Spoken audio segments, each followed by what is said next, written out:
Hello அம்மா, நான் அபி பேசுறேன். என்ன அபி, நல்லா இருக்கியம்மா? நான் நல்லா இருக்கேம்மா. ஏம்மா, ஏன் ஒரு மாதிரியா பேசுற? உடம்புக்கு ஏதாவது சரியில்லையா என்ன? மாத்திரை எல்லாம் ஒழுங்கா சாப்பிடுறியா? அதெல்லாம் சாப்பிட்டுட்டு தான் இருக்கேன். நீ போன வேலை முடிஞ்சதா?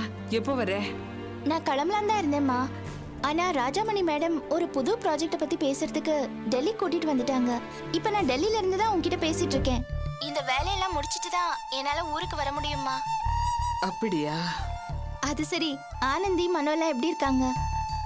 ஆனந்தி நல்லா தான் இருக்கா. ஆனா இந்த மனோ பையன் பண்றது எதுவுமே சரியில்லை. ஏன், என்னாச்சு? அவன் பண்றது எனக்கு பிடிக்கல அபி. அக்கா, நான் ஆனந்தி பேசுறேன். எப்படிக்கா இருக்க? நான் நல்லா இருக்கேன் ஆனந்தி. மனோ என்ன பண்ணா? அம்மா ஏன் இப்படி கவலையா பேசுறாங்க? அதுவா, அது ஒன்றும் பெரிய விஷயம் இல்லக்கா. மனோ வழக்கம் போல வேலையை விட்டுட்டு வந்துட்டான். ஓனர் அவங்ககிட்ட ஏதோ கோச்சிக்கிட்டாரா. இது எப்பவுமே நடக்கிறது தானே. அதுதான் அம்மா பெருசா ஃபீல் பண்ணி பேசுறாங்க. இவ்வளவுதானா? நான் வேற என்னமோன்னு நினைச்சேன். அவனுக்கு இதே வேலையா போச்சு. சரி, நான் ஒரு 3 டேஸ்ல சென்னைக்கு வந்துருவேன். இப்ப நான் கொஞ்சம் வெளியில கிளம்பணும். அம்மா கிட்ட போனை கூட நான் பேசுறேன். சரிக்கா, நீ போய் உன் வேலையை பாரு. நிறைய வேலை இருக்கும், ரொம்ப பிஸியா இருப்ப. நம்ம நேர்ல பேசிக்கலாம். சரி, okay. Okay, bye Anandhi. Take care. You too கா. பை. பை. அம்மா, அக்கா பல வேலைகள்ல டென்ஷனா அலைஞ்சிட்டு இருக்கோம். இதுல மனோ விஷயத்தை வேற பேசி இன்னும் அதை டென்ஷன் படுத்துறமா? அக்கா வந்தது நேர்ல எல்லாத்தையும் பேசிக்கலாம். என்ன புரியுதா? ஏண்டி அபிகிட்ட இந்த விஷயத்தை இப்ப சொல்ல வேணாம் சொல்ற? ஐயோம்மா, புரியாம பேசாதம்மா. இது இப்ப போன்ல சொல்ற அளவுக்கு ஒன்னும் தலை போற விஷயம் கிடையாது. மனோ என்ன நாளைக்கே கல்யாணம் பண்ணிட்டு வந்து நிக்க போறானா? அக்கா வந்த உடனே நேர்ல வச்சு எல்லாத்தையும் பேசிக்கலாம். போன்ல சொன்ன இதே டென்ஷன்ல போன காரியம் கெட்டு போயிடுமா? எதுக்கு அக்காக்கு இப்ப வெளியூர்ல அனாவசியமான டென்ஷன்? விடுமா, மனோ கிட்ட நம்ம பேசிக்கலாம். எங்கடி அந்த பையன் இப்ப எல்லாம் மனசு விட்டு பேசுறதே இல்ல. ஐயோம்மா, உனக்கு சில விஷயம் புரியவே மாட்டேங்குது. மனோ இயல்பாவே ஜாஸ்தி பேச மாட்டான். அதுவும் அவன் நமக்கு இடையில வளர்ந்தவன். நீ, நான், அபி அக்கா, ஆர்த்தின்னு லேடிஸ் கூடவே வளர்ந்தவன். அதனால அவனுக்கு கூச்சம் ஜாஸ்திமா. இப்ப அவனுக்கு சில விஷயங்கள் தோண ஆரம்பிச்சிருக்கு. அது அவனால நிச்சயமா நம்ம கூட ஷேர் பண்ண முடியாது. நாம பொம்பளைங்களுக்குள்ள எல்லாத்தையும் ஓப்பனா உடைச்சு பேசிடுவோம். ஆனா அவனால அப்படி பேச முடியாதுமா. மனோட கஷ்டம் எனக்கு நல்லா புரியுது. அவனுக்கு ஒரு நல்ல ஃப்ரெண்டும் கிடையாது. நம்ம கூட எல்லாத்தையும் பேசிடவும் முடியாது. அதனால அவன் உம்மன் இருக்கிறத நீ வித்தியாசமா நினைக்காத. அக்கா வரட்டும், அவன்கிட்ட நம்ம பக்குவமா பேசலாம். என்ன?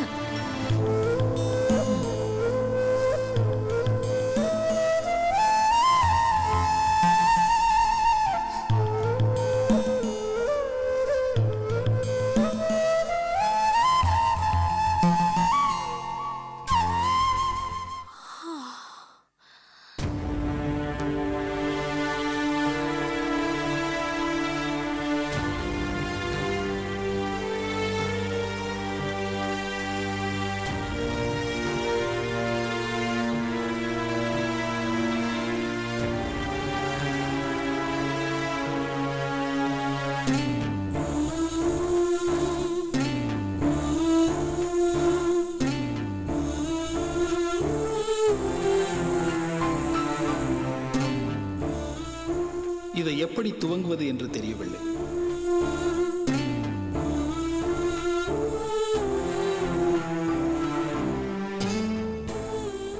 எல்லோரும் பிறப்பிலே இருந்துதான் துவங்குகிறோம் இல்லையா?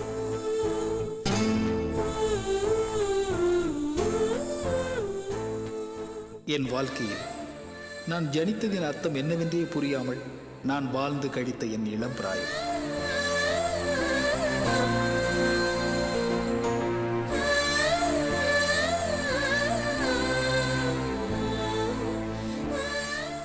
அனாதை விடுதி வாழ்க்கை, உறவுகளற்ற ஜீவிதம், உள்ளங்கள் இல்லாத வெறுமை. வெறுமையின் பாலைவனத்திலே தனியாக அடைந்த போது நிகழ்ந்த சில சந்திப்புகள், அவை எனக்குள் ஏற்படுத்திய வசந்தம். அந்த வசந்தம் எனக்குள் வளர்த்து எடுத்த கனவுகள், அவை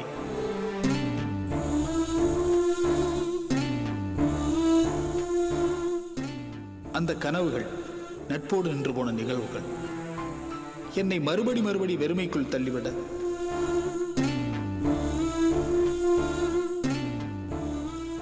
நட்பு மட்டுமே என்னை வழிநடத்தி வந்தது. என் வாழ்க்கையில் பிரேமம் என்பது முடிந்துவிட்டதா என எண்ணிய காலத்தில்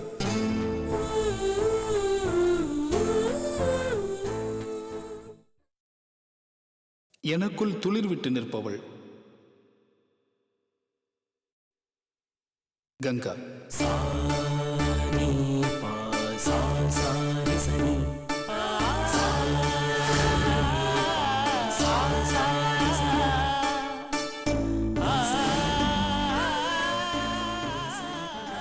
இவள் மேல் ஏன் எனக்கு இத்தனை ஈர்ப்பு? என்ன வகையிலான பெண் இவள்? குறைகள் நிறைந்த கங்கா. நான் உங்களை விட லோக்கலா இறங்க வேண்டா. கம்முனாட்டி பசங்களா, பெரிய ரவுடிங்களாடா நீங்க. ஏய், போலீஸ் வருவாங்க, நில்லு. பல சமயம் என் மீது நெருப்பை உமிழ்ந்த கங்கா. மிஸ்டர், உங்க பேர் என்ன? தொல்காப்பியன். ரொம்ப பழைய பேரு. அதான் உங்க ஆட்டிடியூடும் அப்ரோச்சும் அதே மாதிரி இருக்கு. என்னை சில நேரம் குழப்பத்தில் ஆழ்த்தும் கங்கா. நோ, போடாதீங்க. ஏன்? Don't encourage them. போட வேண்டாம். பாவம், 50 பைசா கொடுக்கறதுல என்ன இருக்கு? போமா. இவ குழந்தைய ஏன் மத்தவங்க காசுல வளர்க்கணும்? அந்த குழந்தையும் இன்னொரு பிச்சைக்காரனா வளர்க்கறதுக்கு தான் நீங்க கொடுக்கற காசு உதவுது. மேடம் மேடம் துண்டு வாங்கிக்கங்க மேடம். மேடம் துண்டு வாங்கிக்கங்க மேடம். ஒன்னு எவ்வளவுமா? 5 ரூபாய். சாரி மேடம், என்கிட்ட சில்லறை இல்ல. என்கிட்டயும் இல்லையே. 50 ரூபாய்க்கு கொடு. அந்த பிச்சை எடுத்த பொம்பளையோட ரூட் எனக்கு பிடிக்கல.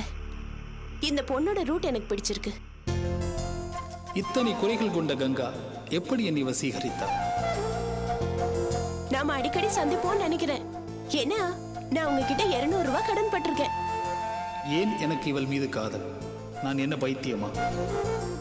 இல்லை, நான் கங்காவை அவளது குறைகளுடன் ஏற்றுக்கொள்கிறேன். பிரியமானவரை குறைகளுடன் ஏற்றுக்கொள்வதுதானே காதல். நீங்க எங்க போனோம்? நானும் மவுண்ட் ரோட் தான் போனோம். நம்ம 2 பேரும் ஷேர் பண்ணிக்கலாமா?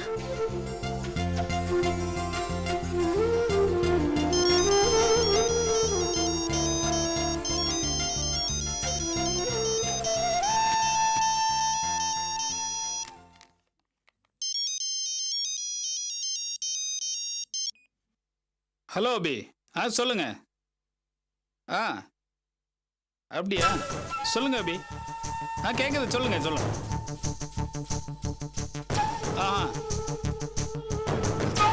சரி சரி, அப்படியா? வெரி குட் அபி. ஆமா, எப்போ சென்னைக்கு வரீங்க? எங்க வர்றது? ராஜாமணி மேடம் என்ன ஒரு புது ப்ராஜெக்ட் விஷயமா டெல்லி கூட்டிட்டு வந்துட்டாங்க. நான் இப்ப டெல்லியில இருந்து தான் பேசிட்டு இருக்கேன். இது ஒரு NRI ப்ராஜெக்ட். சர்வே எடுத்ததுல நம்ம கம்பெனி பேரும் வந்திருக்கு. அதான் ராஜாமணி மேடம் இத பேசி நம்ம கம்பெனிக்கு கமிட் பண்ணி கொடுக்கலான்னு என்ன டெல்லி கூட்டிட்டு வந்திருக்காங்க. நீங்க என்ன ஃபீல் பண்றீங்க துல்ஸ்? அபி, நீங்க என்ன நினைக்கிறீங்க இதை பத்தி? பெரிய ப்ராஜெக்ட் ஓகே ஆச்சுன்னா பண்ணலாம்னு நினைக்கிறேன். அபி, தயவு செய்து வேற எந்த யோசனையும் இதுல வச்சுக்காதீங்க. நீங்க டெல்லியிலே இருந்து எப்படியாவது இந்த ப்ராஜெக்டை அபி கன்ஸ்ட்ரக்ஷன் கமிட் பண்ணுங்க. சரி அபி, இது ரொம்ப நல்ல விஷயம். ராஜாமணி மேடம் கூட இருக்காங்க. நீங்க எதையும் யோசிக்க வேண்டிய அவசியமே கிடையாது.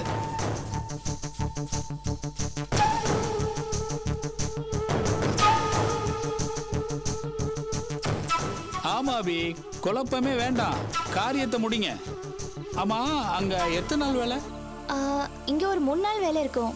முடிச்சிட்டு நான் நேரா வந்துடுறேன். வந்ததுக்கு அப்புறம் உங்ககிட்ட எல்லாத்தையும் டீடைல்டா சொல்றேன்.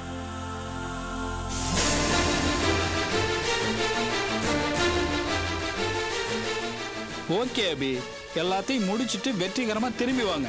Okay, thanks. Bye. Okay Abhi, bye. Good night. Good night.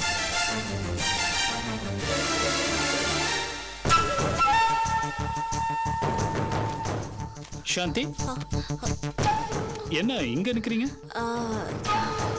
இல்ல, இது இங்க பூச்சி இருந்தது. பூச்சியா? இதுலயா? இதுலதான். கரப்பாம்பூச்சியா இருக்கும், மருந்தடிக்கணும். சரி, சாப்பிடுவாங்க. ஃபேஸ் வாஷ் பண்ணிட்டு வந்துடுறேன்.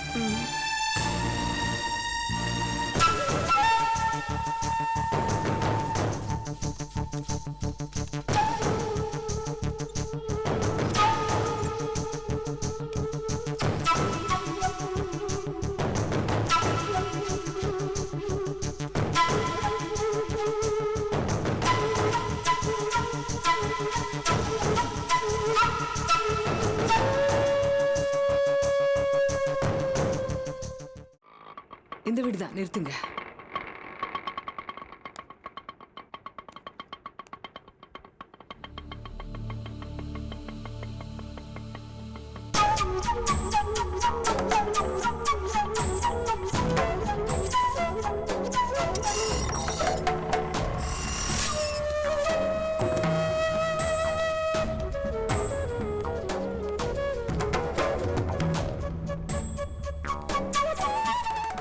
சாந்தி, சாந்தி, நீங்க இரு.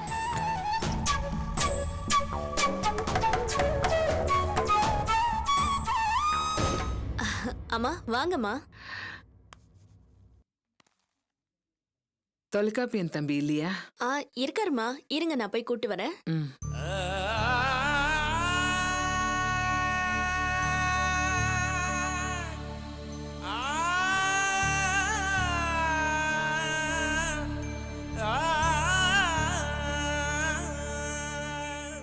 வாங்கம்மா,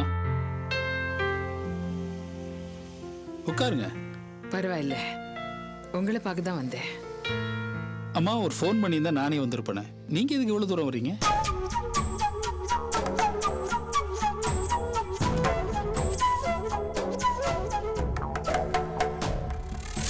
என்னம்மா, ஏதாவது பிரச்சனையா? நான் என்ன தம்பி சொல்றது, பிள்ளைங்களை பெத்தாலே பிரச்சனைதான். புரியல. என் வீட்டு கதையெல்லாம் ஏற்கனவே உங்களுக்கு தெரிஞ்சதுதான். பெரியவளுக்கு தேடி வச்ச வாழ்க்கை நிலைக்கல, சின்னவ வாழ்க்கை தொடர்ந்து பிரச்சனைதான். ஆனந்தி வாழ்க்கை இன்னும் அந்தரத்திலேயே நிக்குது. அவ எதை பத்தியும் பெருசா அழட்டிக்காம இருக்கா. இப்போ என்னடான்னா, நான் பெத்த ஆம்பளை பையன் புதுசா அவன் ஒரு பிரச்சனையை கொண்டு வந்திருக்கான். மனோவா? என்னம்மா சொல்றீங்க? மனோ ஒரு பொண்ணை காதலிக்கிறான். என்ன சொல்றீங்க? மனோ காதலிக்கிறானா? ஆச்சரியமா இருக்கு. எனக்கும் ஆச்சரியமா தான்ப்பா இருந்தது. ஆனா அவன் யாரை காதலிக்கிறான்னு தெரிஞ்சதும் ஆச்சரியம் போய் கோவமும் பயமும் வந்துடுச்சு. என்னம்மா சொல்றீங்க? யார் லவ் பண்றான்? அந்த ஆதியோட தங்க அனுவை காதலிக்கிறான். ஆதியோட?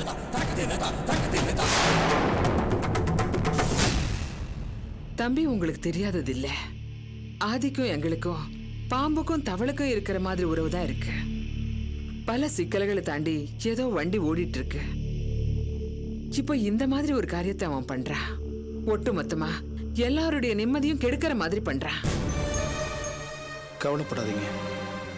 எப்படிப்பா கவலைப்படாம இருக்கிறது? அந்த ஆதியை பத்தி உங்களுக்கு தெரியாத? அவன் காதுக்கு இந்த விஷயம் போனா என்ன நடக்கும்னே சொல்ல முடியாத. மனோக்கு ஏதாவது ஒண்ணுன்னா என்னால தாங்க முடியுமா? என்னோட மத்த பிள்ளைங்க பொழப்புதான் சீரில்லாம இருக்கு. இவன் வாழ்க்கையாவது நல்லா இருக்குன்னு பார்த்தா எனக்கு உடம்பெல்லாம் பதறுது தம்பி. ஆனா என் மனச மனம் புரிஞ்சுக்கல. அம்மா, மனு ரொம்ப நல்ல பையன். நாம பேசுறத அவன் காது கொடுத்து கேட்கிற டைப் தான். பேசினா புரிய வச்சிடலாம். அது ரொம்ப சிரமம்னு படுது தம்பி. இந்த விஷயத்துல அவன் ரொம்ப பிடிவாதமா இருக்கா. நான் எதை சொல்லி எப்படி சொல்லி அவன் பிடிவாதத்தை போக்குறதுன்னு எனக்கு தெரியல. அவனுக்கு கூட பிறந்த அண்ணன் தம்பி யாரும் இல்லை, நல்ல ஃப்ரெண்ட்ஸும் இல்லை. நீங்க எங்க குடும்பத்து மேல அக்கறை வச்சிருக்கீங்க, மனோவும் உங்க மேல மரியாதை வச்சிருக்கா. நீங்க அவன்கிட்ட பக்குவமா எடுத்து சொல்லி பாருங்களேன். இதெல்லாம் வேண்டான்னு சொல்லுங்க, உங்க பேச்சு அவன் கேட்பா. சரிம்மா. என்னோட பயத்தையும் வேதனையும் நீங்க தான் தம்பி அவனுக்கு புரியுற மாதிரி எடுத்து சொல்லணும். அம்மா, நான் பாத்துக்கிறேன். நீங்க ஒன்றும் கவலைப்படாதீங்க. மனோக்கிட்ட நான் பேசுறேன். நான் உங்களை தான் நம்பிக்கிட்டு இருக்கேன். அம்மா, நீங்க கவலைப்படாம போங்க. நான் போயிட்டு வரேங்க. வரேன் சாந்தி. அம்மா, ஆர்த்தி அக்கா எங்க? ஆர்த்தியா?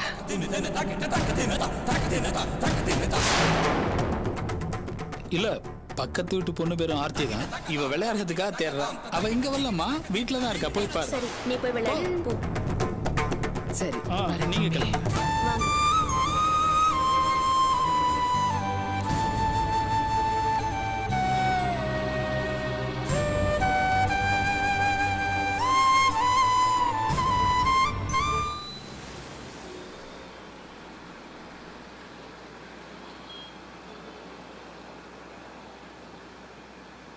யார் வெங்கட்ராமனா? நான் தான் ஏன் பேசுகிறேன். ஏர்போர்ட்டுக்கு தான் போய்கிட்டு இருக்கோம். சாயங்காலம் டெல்லி வந்து இறங்கிடுவோம். எங்கேயா ரூம் போட்டிருக்க? அட அந்த ஹோட்டல் வேணாயா, மாப்பிள்ளையோட வந்துக்கிட்டு இருக்கேன். மௌரியா ஷெரட்டனில் ஷூட் போடியா. அதுவும் 203 தான் எனக்கு வேணும். என் பேரை சொல்லு. சரி சரி, எல்லாம் நான் வந்து பார்த்துக்கிறேன்.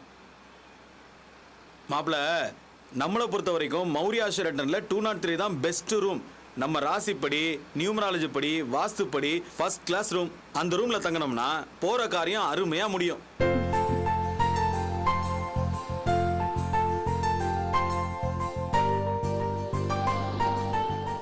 என்ன ஆதி, இன்னும் மூட் சரியாகலையா? எப்படி ரேகா சரியாகும்? அந்த அப்பி தான் என்ன கிளறி விடுற மாதிரி ஒவ்வொரு காரியத்தை பண்ணிட்டு இருக்காளே. கூல் டவுன் ஆதி. அதான் அப்பா கூட வராருல்ல, கவர்மெண்டே கூட வர மாதிரி எல்லா காரியமும் ஈஸியா சக்சஸ்ஃபுல்லா நடக்கும். அது நடக்கும். ஆனா என்னால அபி இந்த அளவுக்கு எனக்கு எதிரா நிக்கிறதையே என்னால சகிச்சுக்க முடியல. என்ன திமிர் இருந்தா டெல்லி வரைக்கும் வந்து நான் ட்ரை பண்ற அதே குப்தா கம்பெனி ப்ராஜெக்ட் அவளும் ட்ரை பண்ணுவா. அவளுக்கு இதுக்கான தகுதி என்ன? யார் அவ? சாதாரண லோவர் மிடில் கிளாஸ் பொம்பளை அவ. மாசம் சம்பளம் வாங்கி பட்ஜெட் போட்டு அழுந்த சாப்பிடுற குடும்பத்துல இருந்து வந்து இந்த ஆதிவே சேலஞ்ச் பண்ற அவ. என்கிட்ட கை நீட்டி சம்பளம் வாங்கினவா அவ.